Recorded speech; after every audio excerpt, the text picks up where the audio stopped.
Get a drone or a camera? Whoa, that's a good question. I like this question. Let's talk. Let's talk. Yeah. Shining hard, go we back up. Rose gold from your neck up. You know the song is not to try to check. What is the deal, beautiful people? It's your boy Ramon, Lifestyles Defined.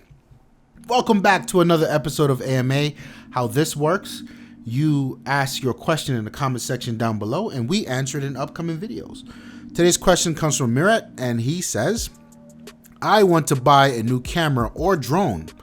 I can afford to buy a Sony a6500 with a 16-70 or a Sony a7 Mark II and a 16-35 or a Mavic Pro. Which one should I buy? Well then, I can't think like a camera whore here. I need to be very objective here. First of all, the a6500 with the 16-7 combo was killer. You for sure would have seen my review on that combination. It's in the description. I'll put it there for you. It's also on the channel. The A7 with a 16-35 is a killer combo. Although I don't own the 16-35, I do own a A7. I can tell you I love that camera to death.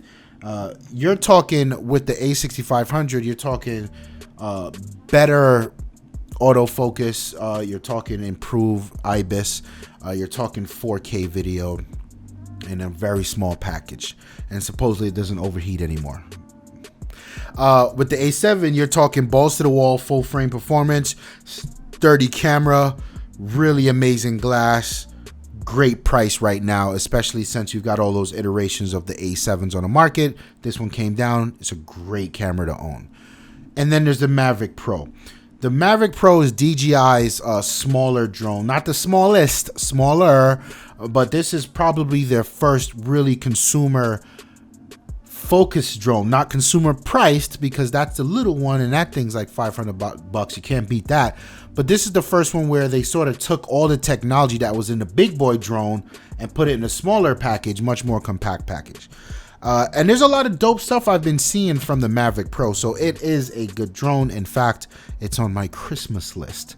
I really do want a drone. Now, my question for you is, do you want to be, what's your goal here? What's your content? Where's your creativity? What do you want to do? If you're a portrait photographer, well, then this is an asinine question. Right? If you're a landscape photographer, then I see why you're asking this question. If you're a composite photographer, I see why you're asking this question.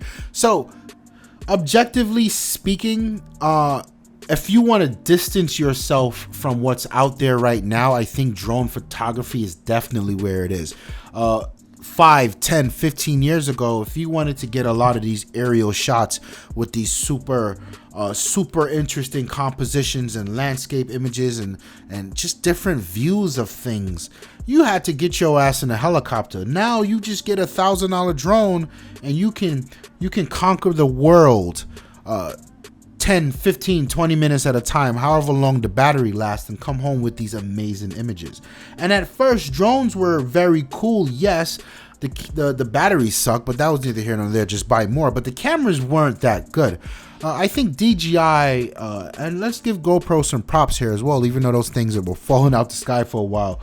They really got the camera quality to an acceptable level. And now I think if you were to use a drone as your primary photographer tool, you'd be getting some amazing results that no one else in your region or even online right now is getting. And it's hard to ignore that, right? So if you're looking to just stand out, like you want to just own Instagram, you want to make your niche, and you want to get up high and get these shots, you want to go in the city and break every conceivable law and get these crazy shots of these skyscrapers from up above, it's hard for people to compete with you right now, because as much as drones are hot, not a lot of people still own them right now. And chances are you're going to be the only one doing what you're doing for a long time. And that allows you to make a name versus going out and getting the a6500, getting a nice lens, and taking another portrait of a model with sunglasses on against neo light. Like, okay, Yep. Original. We've seen that before, haven't we? So I would ask you, it's about where your heart is in your photography and what you want to do. But if I think objectively speaking, use your cell phone for all the other shit. Take a portrait with your iPhone in portrait mode and edit it on a computer or Snapseed or Lightroom, whatever. Take a picture of the landscape and your food and all of that with your iPhone, but get that drone, because that same landscape, if you can just get up about another 30 feet, you can't do that with your iPhone, and you get an entirely different image. And then you get up about another 300 feet and you get an entirely different image. And it's hard to compete with that if you get what I'm saying. I know it's a bit of a bit of a interesting question. I really do enjoy this question actually, because for me, the drone was definitely my next stop. I've got so many camera and lenses set up. The drone that's the one I've been looking at. Like, I've been seeing some drone photography and I'm like, man, wow. And I look at a lot of people's work and I say, yo, that's a dope shot, but his composition could have been a little better. And I'm thinking about ways how this person with that drone could have really took that image from super dope to just, holy shit, that's amazing. And I find myself wanting to get that and do it myself. So yeah, it's a tough question. It really depends on what you want to be and where you want to go and where you currently are with your photography. So I hope I answered the question in a way that's acceptable for you and makes sense to you. The community, you guys, you do what you do. Hop in the comment sections. Let us know what you would do. Give some suggestions here. I mean, it's as simple as that. If you guys like the video, don't forget to like it. Don't forget to subscribe. We got plenty more coming. And if you want to join any of the extended conversations, look in the description. There's going to be a link to our Facebook group. I welcome you all to come over to the Facebook group. We've been doing photo challenges lately. A lot of people's been posting their work and we've been giving feedback. Super good community over there. Would love to have you. My name is Ramon. I'm out of here. Peace.